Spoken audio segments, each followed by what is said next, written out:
Was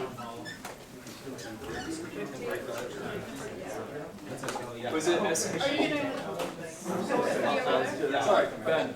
Sorry, can I get extra miles now? Yeah. Yeah. Was it? Take us out here in a minute.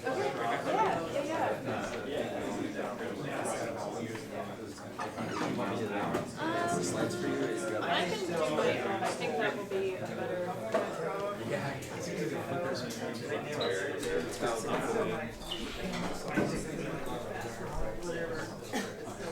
Not as hard. Oh, it was like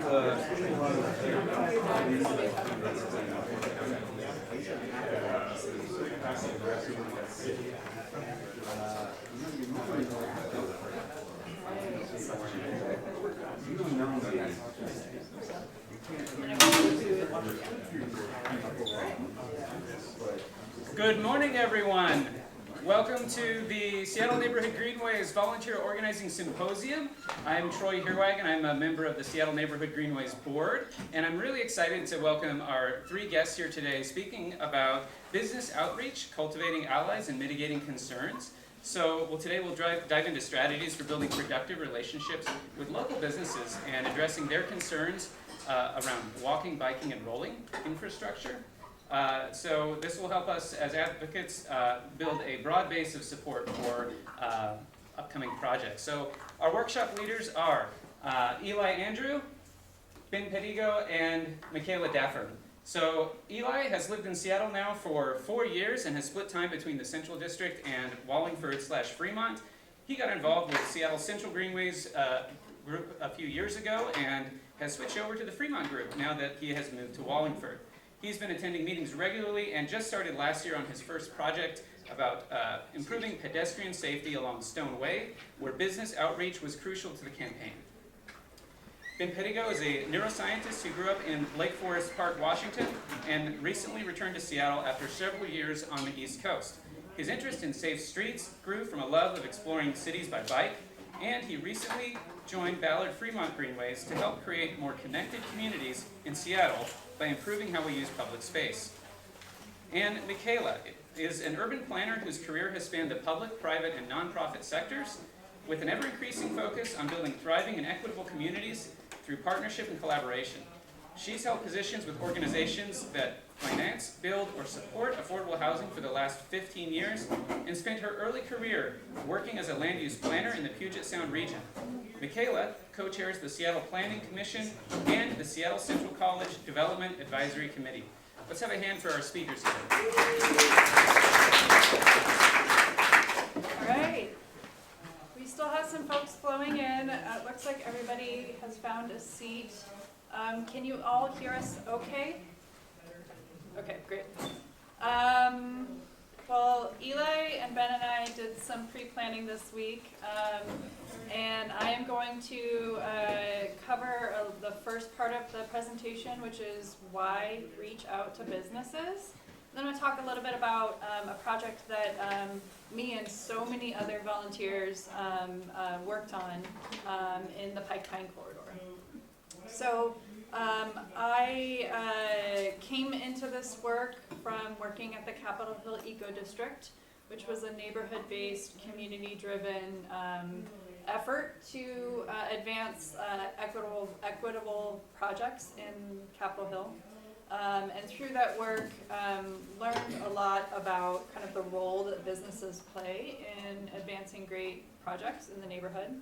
And out of all the work that I did collaborating with the businesses, came out with some sort of like, why does this matter? And I think from the lens of volunteering and organizing on safe streets projects, it's really important to know that businesses are your neighbors, business owners, employees, the managers of the businesses, are pedestrians as well. Maybe some of them are also riding their bikes to their day jobs, and maybe their customers are impacted by the safety of the street and are making decisions to whether or not to go there based off of whether or not their customer needs are being met.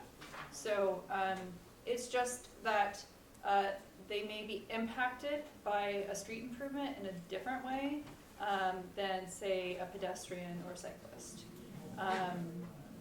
Talking to businesses is really important so that you can genuinely get to the root of what is motivating their concerns, and to find out ways that you might be able to mitigate those concerns and manage risk with the project that you're advancing. In terms of learning more about what they need and want, I can say in this neighborhood, we were doing a project that you'll hear more about later, where the business owners, where the chamber was very adamant that protected bike lanes were never going to receive the support of businesses because the businesses cared too much about their street parking. And that without street parking, they couldn't operate their businesses. And when we went out to talk to businesses to ask more, it turns out that the majority of the businesses we talked to, either the employees or the owners, actually when they were saying parking, they were talking about loading zones. So you've got bars in the neighborhood who have to get kegs into their businesses. You have FedEx delivery drivers who are driving around and trying to find a space or taking up on-street parking. And you know, in the project that we were doing, we could actually accommodate and address better loading zone improvements with the project we were doing. And so that was really helpful information for SDOT to hear and for City Council to hear, because it countered this narrative that was out there. Also, business owners are really great people, and in your project later on, those you can, by building relationships and building trust with business owners, that can pay dividends in ways that you can't project at the start of your project. Also, oftentimes with projects like bike lanes, you will often hear, the elected officials will often only hear from the people who really hate the concept of this project. They are the only ones who are emailing their council members. They're the only ones who are taking the time to go to public hearings and give testimony. It turns out that there are a range of folks who own businesses. Some are really small and don't have the capacity to engage in that way. They might not have the power and the influence in the same way that some of the other businesses in your neighborhood do. Some of the business owners might be supportive. And then there's also this whole cohort of folks in the what I call the missing middle, or the movable middle. Sorry, I'm bringing my housing language into this. The movable middle, from an organizing perspective, you're often not going to convince the people who really hate an idea, and you don't need to focus your energies a whole lot on people who really love the idea, but it's these folks in the middle where you're trying to build a movement and bring people into the movement, that business outreach can be really helpful in identifying those allies in particular. And at the end of the day, if you're able to design projects that address the needs of all of the stakeholders, to the extent that's possible, you often result in a project that has better outcomes. So one of the things that we heard a lot from business owners on the Pike Pine corridor was street safety. They were observing a lot of pedestrians getting hit, and cyclists also getting hit by cars. Pike Pine corridor is just generally sort of a chaotic environment from a traffic perspective. And so street safety became a more highly elevated outcome of the project, also because of the businesses. And we all now benefit from that. And it can, if you do the engagement early enough, it can lead to more support because you're able to actually address their concerns, bring them in, and tamp down any of the opposition. And then in terms of early outreach, just raising awareness of the project is also kind of another thing. Business owners face a lot of challenges in operating, and some of them are often fatigued either by like ongoing construction or just the rising cost to do business, and so helping them feel like they're part of the effort, that the project is happening with them rather than to them, can pay dividends as well. Okay, so I got 6 minutes. Okay, so, okay, so in 2017, was there anybody in the room who was riding their bike from Capitol Hill to downtown? We've got one. Okay, we got a bunch of people. So you may remember moments in time in that journey of having to share the road, maybe with a dumpster truck. I think David Cedar here took this picture. He's a longtime Greenways volunteer, and I think he was on his bike. And just imagine that he was just about to also travel in between those two vehicles on his way downtown. So very scary, not ideal. And in a collection of advocates advocated to get the bike inserted into the Seattle Bicycle Master Plan, the Pike Pine Protected Bike Lane. And that is just the first step in a major infrastructure project journey through the city of Seattle. Just because it's in the plan doesn't mean it's going to happen. Particularly if there's opposition, particularly if it's an expensive project that doesn't have enough funding to support it. And so my organization, which was affiliated with Community Roots Housing at the time, as well as a collection of other organizations, including Greenways, advocated and secured $80 million in public benefits from the Washington State Convention Center edition to fund a range of projects that were going to create open spaces, safe places for people walking and biking and rolling, and then importantly to me and what I do for my day job is homes affordable to working families. So the convention center was coming in. It was going to create a lot of new pedestrian activity. It was going to create a lot of low-wage jobs. Where were all those folks going to work? Where were all those tourists going to walk in a way that was safe? Part of that was that we secured $10 million for the Protected Bike Lane project in Pike Pine. So now we had the planning support, we had the funding to do it, and now we needed to, then the next phase of what we did with our outreach campaign was to sort of map the phases of the work, and we identified the business community as the biggest barrier to the project, and so they were the first ones that we felt like we needed to make sure were consulted and brought into the movement, I'd say. So we did 2 outreach campaigns, one in 2017, one in 2018, in the neighborhood. We did a tactical urbanism event in the Pike Pine Protected Bike Lane.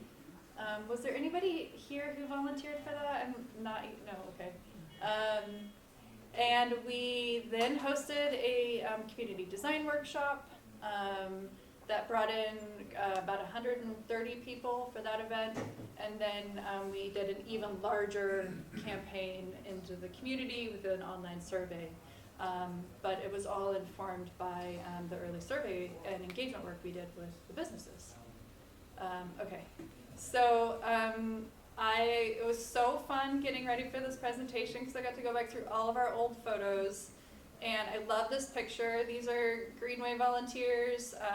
There's the executive director of Greenways taking the selfie, and what we did was we got volunteers together on a weekend morning, bribed them with food, and we had a training session with them where we got them ready to go out and talk to business owners. We, before that day, had created a list of businesses to contact. We then created a walk sheet for each route that had a whole range of information we were hoping to collect. And we had clipboards for people, and you can see the walk sheet is there on Bree's clipboard. And then we created a pretty short training guide and script for the volunteers. And volunteers who are coming into street safety advocacy are pretty passionate. And so the big part of the pre-meeting was to coach them on tone and how to approach the conversations with a sense of respect and curiosity. So we did role playing, which I highly and strongly recommend, where we had a script that you can see here on the screen, and folks went into cohorts and practiced what they would say and realized through that, oh, maybe I need to not respond in that way, or maybe I need to come up with a different way to ask that question or react if they ask me, if that comes up in the conversation. And then folks went out into the community and did their walking, did their talking with the businesses. They were respectful of business owners' time. They asked to talk to the business owner if they could, but employees also can offer really great insight. And so if the manager or the owner wasn't there, we would then ask if the employee wanted to talk to us. If they didn't want to talk to us, we'd ask when would be a good time to come back and catch the manager. And so we had a cleanup crew that came back in on a weekday at a different time of day to go in and do some of that follow-up work. Also remember, best not to go into a bar at like 10 p.m. when they have the most customer demand. And so you might need to, when you're mapping out your businesses, you might need to think who might be best for daytime outreach, who might be best for nighttime outreach. Ben is modeling great behavior here in wearing your volunteer swag and going into businesses, being able to clearly identify yourself with the people you're volunteering with. In the script and the walk sheets, we had basic information that the volunteers could provide about the project, as well as the appropriate contact information, because they ended up having a lot of questions. Either we were suited to somebody at the organizations that were supporting the volunteers could answer, or maybe it was like somebody at SDOT. And so we had a menu of different contact people based on how the conversation went. We made sure we focused on the range of project outcomes, not just bike lanes. That the project may have been a bike lane project, but when you install permanent infrastructure like that, you can install stop signs, you can install crosswalks. So there are ways to approach these conversations where maybe the business really does care about a really beautiful and high-functioning public realm, and maybe you focus in on that.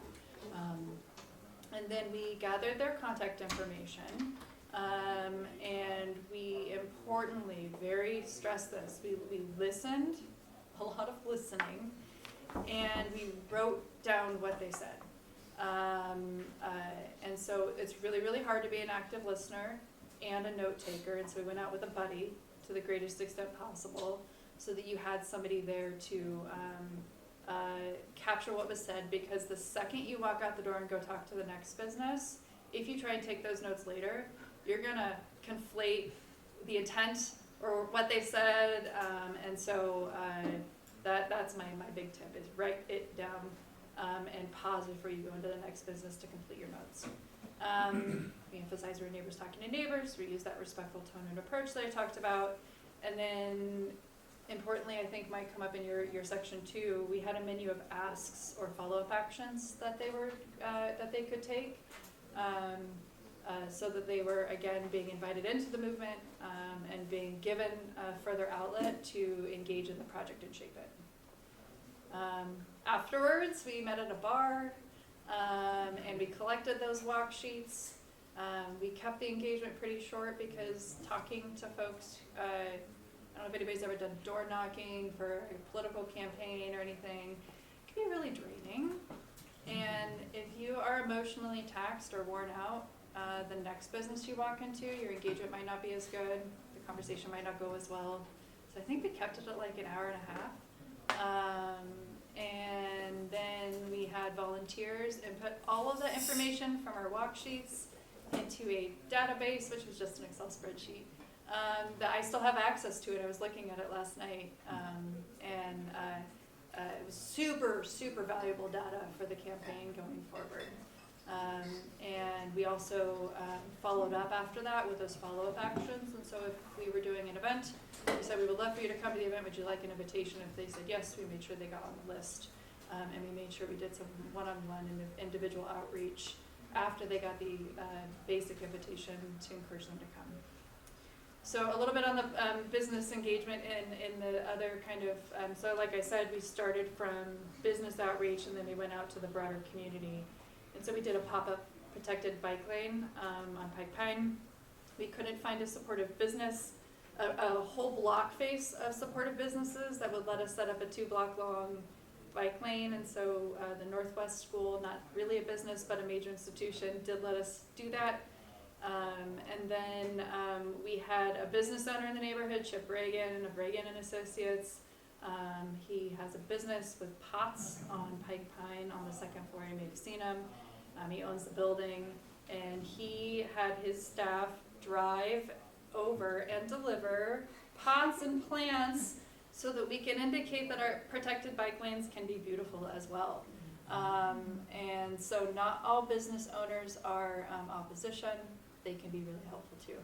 And then we had this like amazing community engagement event. I'm running out of time, but the business owners came to this event, and I included the picture with the woman in the purple shirt because the gentleman behind her was a business owner of a tattoo shop that I talked to. I went into his business. It was an extremely powerful conversation. I think at one point he may have sort of been a little emotionally overwhelmed by sharing the story about like what it is like to operate a tattoo shop in a place where his customer base doesn't have a parking lot and are leaving their tables to go plug parking meters. And so this was a guy in the movable middle, and he came to this event and he went to one of these tables and he took out the sticky notes and he participated in designing this bike lane. And then we captured everybody's input, and as you can see on this sheet from this table, loading zones for businesses is under the shared priorities. So it was a really cool event, and it was really about bringing a range of perspectives together to help make it everybody's shared problem to figure out how to address the complexity and the puzzle piece of street safety improvements. And then we did an online community survey. I think we got about 480 responses from our survey as another way to make sure that a range of folks who maybe are more introverted and maybe less plugged in had a way to engage in the project. Okay, I'm done. Thank you. Okay, so we're going to switch gears a little bit, and Eli and I are going to tag team talking about a fairly recent project that's still very much ongoing.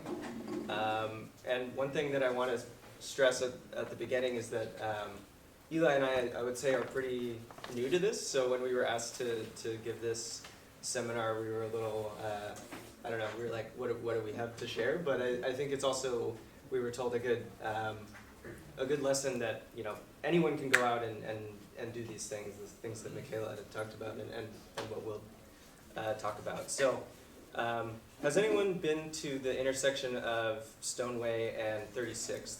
Okay, so a lot of people have. How did you get there, if you remember? The bus. Bus. Walking. Yeah, it makes sense for this crowd. I guess I could have expected that. Yeah, so many of you know where this is. It's near Gasworks and a lot of stuff in Fremont. If you zoom in here, I think you immediately appreciate. I just did this last night. I was like, okay, yeah, there really are so many businesses at this intersection now. So you know, you might know Seawolf or Stoneway Cafe, or the Seattle Bouldering Project is here now. Brooks just made a massive new headquarter expansion that you'll see pictures of. So this is what the intersection looks like if you're on foot. Someone in our Ballard Fremont Greenways took this picture, and well, I like the picture. I don't like what it depicts, but what I like about this picture is you can see, you know, there's someone that's clearly in motion, it kind of looks like they're really hustling to get across this street, right? You can appreciate how, if you just sit there, you'll see how many people are clearly like scared to be in this road, and it makes sense because this intersection is really busy. There's all the different business traffic that I just described, people going to the gym, people going for a morning coffee. But there are 3 traffic lanes if you include the middle turn lane, as well as parking on each side. So it's a lot of distance that you have to cross. There's no crosswalk, there's no signals. And so, yeah, Eli and I both live very close to this intersection, and we were just constantly seeing these interactions. It's a little hard to see here, but there's a car right here, and there's another group crossing. And if you watch what happens in the next picture, that car just goes right in front of this group of people too. So that kind of thing is happening all the time. And sadly, also a cyclist and a pedestrian were both actually hit by cars, I think last winter. So we wanted to do something about this, and so this was Eli's initial effort. Yeah, so like Ben said, this is sort of our first project that we've done with Greenways, and I think before this we were just going to meetings and following the Discord, and this project actually started because during the construction of that Evo building, we wanted to make sure that pedestrians and bicyclists still had a path around that area, and then we just sort of thought, well, this intersection needs to be improved in general, so maybe we can do something to start a project here. And so the first step we thought of was just, we found that SDOT actually has a crosswalk request form that you can fill out. And so I guess I sort of thought like, okay, we just do this and we'll get a crosswalk here. But yeah, so we got this response pretty quickly from them, which was nice, but it did say that based off their analysis that they weren't going to be putting in any crosswalks there. And so sort of just shut down that path for us. So we had to sort of regroup and think about what we could do, because we knew that like other people in the area, at least that I talked to, wanted this, but what did businesses, etc., think about this? I just want to add here also that this says data-driven analysis of collision history, and at that time I went and looked at this Seattle's own collision history that anyone can go look at, and there was a record of a cyclist getting hit, and I think there was also the record of the pedestrian getting hit. So it was, this answer was pretty disappointing, I guess, given that. Yeah, so I guess one question we wanted to pose to the group was, if you were looking at this map and you knew you wanted to reach out to these businesses, are there certain things that you think you should mention in an initial outreach email, or a strategy that you would take when approaching them? Like, does anyone have any initial ideas? Or, yeah. No one's gonna shop there if they get hit. Yeah, that's good. Yeah, like appealing to their needs as a business. Yeah. Nice feature, maybe appeal to the businesses that have active folks visiting them, like the Bouldering Project or Brooks Running or whatever. It seems like a natural audience for like, hey, these people might run here or Yeah, right. whatever. Yeah, 100%. You could point out that the Burke Gilman carries a lot of non-motorized traffic. Yeah. People are only going to leave the Burke Gilman and come there if it's nice. Yeah, that's really good. And non-motorized traffic is more likely to stumble onto your business as opposed to going there on purpose. Yeah. Yeah. I mean, there's also a lot of actual car parking you can see on the right in that map there. So appealing to people who park across the street, being able to come to places on the west side of the street.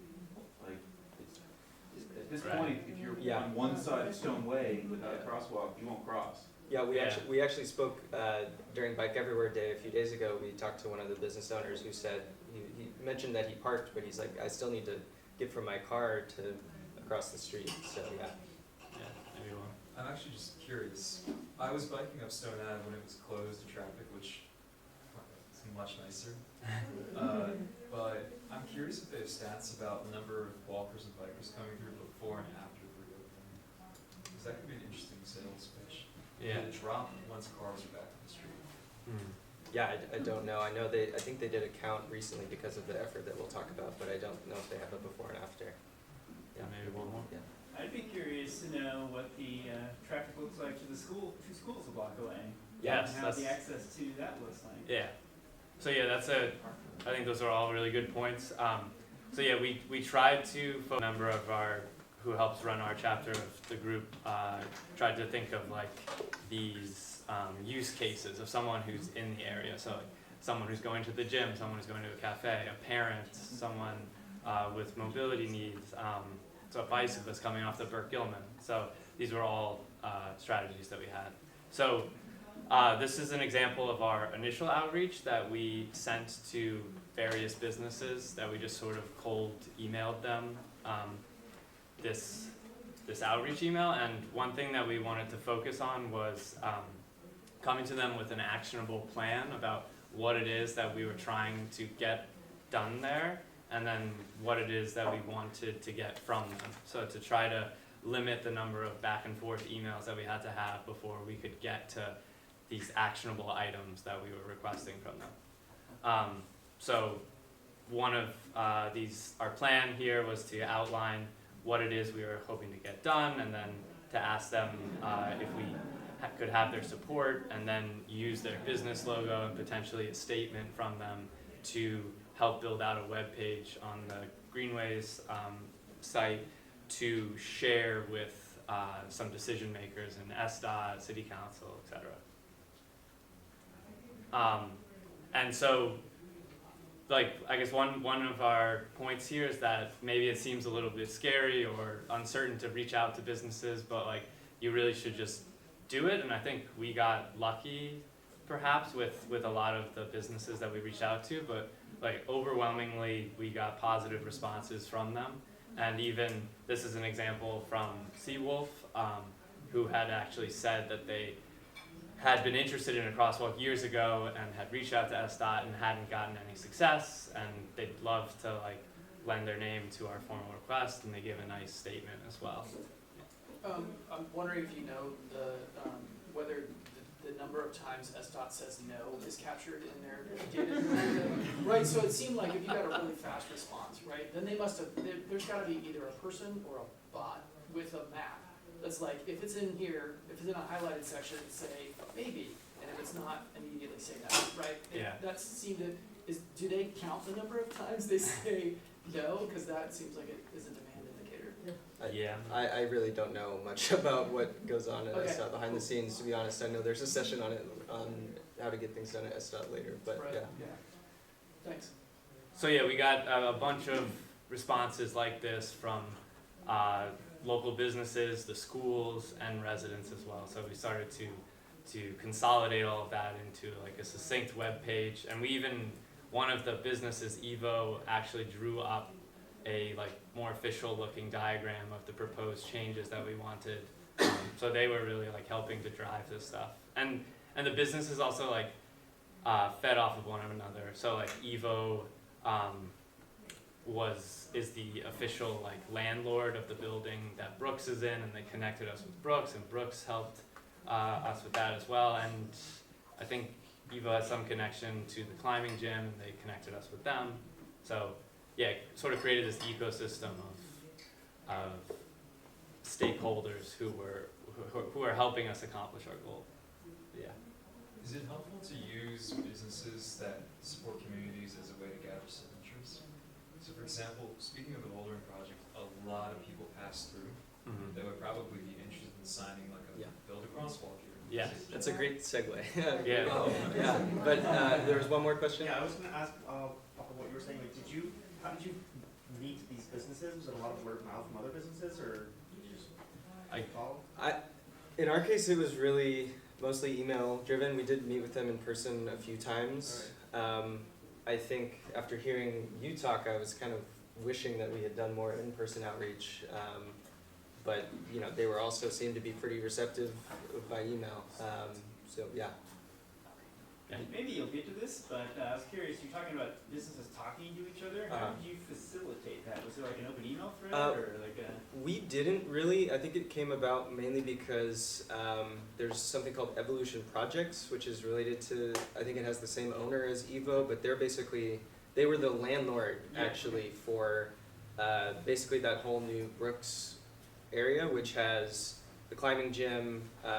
Is Seawolf, is that Seawolf. Yeah, I think the Seawolf building and Old Seawolf. Salt is part of their Yeah. real So estate. so a lot of the businesses that we were talking, it turned out that they had the same landlord, and that Yeah. landlord, I guess, happened to be very supportive of this. So I think we got lucky in that regard. But yeah, that's sort of how they were all talking to each other. So I want to leave some time for questions at the end. So let me go through this really quickly. And this is a very brief timeline sort of what happened with this project. But at every step, I'm just going to highlight how the business support really helped. So the first thing, as Eli mentioned, is that we made this website that had testimonials from a bunch of these businesses. One of them is at the right, and they were really compelling, right? They were saying stuff like, we've seen this need for so long, we've seen all these near misses, and that was very helpful already. One of these businesses connected us with actually the person that was hit at this intersection was one of their employees who was walking to work, right? And so now we also have a testimonial from them because the business got us in touch with their employee, who was hit walking to work. As someone mentioned, we made this petition, not just for businesses, but for anyone walking around. And, we had it up on a few telephone poles. And then at some point we got Seattle Bouldering Project to put it up. And all of a sudden, we got a few hundred more signatures like within a few days, because it was really immediate as soon as it went up in SPP that, we got a lot of support. We then contacted City Council and SDOT with a nice letter that had all these logos from businesses and some of their testimony, which I think was really compelling to show sort of this broad support in addition to the community support that we had. So one business actually helped us set up a meeting with SDOT, right? Because they had been working with SDOT with some construction impacts, so they sort of knew someone to talk to. Turned out that was kind of the wrong person to be talking to, but that person told us to talk to someone else, who told us to talk to someone else. And basically it was honestly like several months of that, but eventually we found the right person to talk to. I wanted to share one anecdote really quick, which was I was emailing someone, a city council person, multiple times and wasn't really hearing back. And then at some point I just CC'd several of these businesses that had been supportive and that were already mentioned in our letter. But as soon as I did that, I got a call from that city council person's chief of staff within 30 minutes, right? So I think it matters to decision makers. And finally, the businesses also reached out to City Council directly and wrote things like this, which I think were really compelling asks of decision makers. We are the sort of result so far that we have is that, as I mentioned, a lot of sort of being pinged around at SDOT, but in the end, they did do a traffic study there, and they've said that they want to improve crossings, not just at this intersection, but also at many other places along Stone Way. And so this is sort of in their budget plan for 2026, and we're sort of just waiting for that. So still ongoing. Hopefully it really happens, but it's looking good. So really quick, I think to wrap up with lessons before hopefully taking more questions. It really doesn't hurt to ask, as Eli said, the worst they say is no, or maybe you hear more about their concerns and why they might oppose the project, which is also super valuable. McCaela pointed out that engaging early really helps, because I think you said that knowing, you don't want them to just all of a sudden build a bike lane in front of their business and they never heard about it and that kind of thing. It helps to have them engaged in the process all the way through. Having a plan or a specific ask when you reach out is really helpful, because that way, these people are busy and they know how they can help. Listening to their needs and inviting them to brainstorm solutions really helps, because, I don't know if you noticed, but in one of our outreaches they said we really like the crosswalk idea, we don't know if a stop sign makes sense, stuff like that, allowing them to express sort of what they think would work, so that they feel listened to. And then keep businesses in the loop. You know, this is kind of, we were surprised at how often the businesses were able to contribute something, whether it was a contact at SDOT or, you know, putting up the flyer, but keeping them in the loop of how things are progressing was really helpful for us. Yeah, so we have a few more minutes for any other questions. Yeah. I'm just curious, you might have mentioned it already, but did you get any people that were against the idea, and why, other than like stop sign versus a crosswalk? I mean, Yeah, not that I can remember. We didn't get replied to by every business, oh, but okay. sort of feels like they just weren't on top of their emails, etc. Yeah, I think we were a little lucky. I feel like everyone I talked to about having a crosswalk there, like no matter who it is, they're like, yeah, that makes sense. So maybe we just picked a very sort of obvious need, but yeah. Maybe for McCaela, I saw your questionnaire. Yeah. That you did really fast. Have you experimented at all with kind of like push questions? I saw that they were all pretty neutral. Was that Yeah. like a strategy, or did you ever do those? Yes, we were not there to convince. We were there to collect information. And so that, I think, is oftentimes the dynamic of like, I'm coming out here to tell you, like, you really should care about street safety, and let me help you understand why. And that really wasn't it. It was more of like, where are y'all coming from? What's your contact information? Who are the supporters or the movable middle that we might want to like reach out to again? Who has great stories to tell? Maybe they could be a good spokesperson. And so you're not you're not going to convince the person who hates bike lanes to all of a sudden love the bike lane. Yeah. And that type of engagement can just be really toxic. Yeah. Troy, I'm just going to make a note that Troy's going around. We made a handout that has kind of a little bit of some tips that we provided today, not all of them. And I think the script maybe was more for in-person engagement than an email. But I still have a whole inventory of like everything, every resource, every report that people wrote, the database, and so our contact information is on there, and I am more than happy to be a resource to folks. I haven't done this work in a long time. I think I left that job in 2018. So, but I still care about safe streets a lot, and I'm happy to be a resource. There was a question. Yeah, I was curious. So the Pike Pine project, I think, was like a different scale and scope than what you folks were working on. But McCaela mentioned that in addition to business outreach, you tried to get on the bike master plan and secure some funding. And I'm curious if you folks were considering that for your project as well. Yeah, so I think I don't know all the details of how this works at SDOT, but I think basically what we did was get SDOT to go out and do like a traffic study, and then they, based on that, did decide that it's part of their, I'm not sure if it's part of the pedestrian master plan or something else, but it was part of their planning for 2026. So, yeah, like we had talked about whether we needed to apply for some other funding source, but as far as we know right now, it's part of what they're setting aside money for. So. And they did sort of beef up the asks, honestly. Like we didn't ask for pedestrian islands, but they said they're going to put that there, and curb bulbs. And we're still going back and forth with them about what the actual final save will look like. But that was like a nice. Once they had decided to fund it, it was nice that they were not just doing the bare minimum. Yeah. Did you guys go out and like stand at the corner and click how many times people missed, or did you? Because you said SDOT went out and did a traffic study. So in my group, should we go out and have to prove that, or do we just go to SDOT and say you do it if you're the expert? So we talked about doing that many times, and we've done it anecdotally many times. But they didn't care. What we were told by other people in our group was that in the past, when they've done that, SDOT hasn't really seriously considered because it's an unofficial count, and so I still think it might have been helpful to have as like a data point for it, for talking to council or something like that. But we were also sort of told that, the anecdotes are almost more compelling.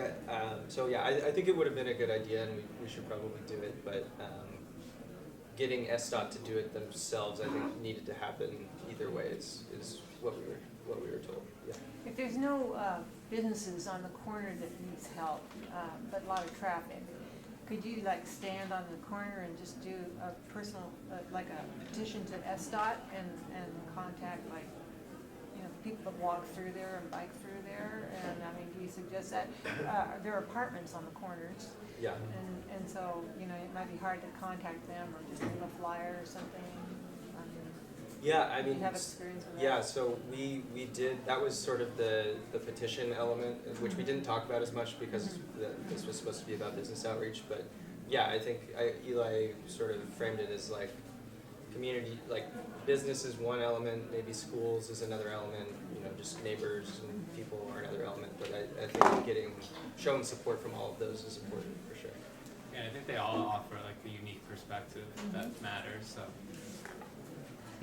So I want to thank our presenters today. We're at time here, but thank you, McCaela, thank you, Ben, thank you, Eli, and thank all of you for coming today. There's a 15-minute break before session 2, so right here will be tech.